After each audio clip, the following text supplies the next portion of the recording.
ইসলামের সাথে একেবারে খালেস দিলামি আসমান জমিনের স্রষ্টার দিকে আমি ইব্রাহিম আমার তাওয়াজ্জু নিয়ে দিলাম, মানে আমার চেহারা ঘুরাই দিলাম, আমি তার অভিমুখী হলাম।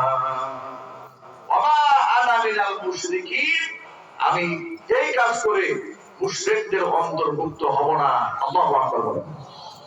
ভাই আমার, মা বোনের আমার, এই জন্য আকীদা সাফ করে ফেলেন। কবরে যে ব্যক্তি চলে যায় ওই ব্যক্তির দিকে আমার তাওয়াজ্জু থাকবে না, সেও আমার উপরে তাওয়াজ্জু করবে না, বরং আমার তাওয়াজ্জু থাকবে একমাত্র কার দিকে? আর মহব্বতে বলেন, মৃত ব্যক্তি যারা, তাদের কিছু করা থাকে না, ইল্লা মিন সালাসা, তিনটা রাস্তা বাকি থাকে, যে রাস্তা দিয়ে তাদের আমলনামায় মৃত্যুর পরেও আল্লাহ পাক সওয়াব রিসানি করেন।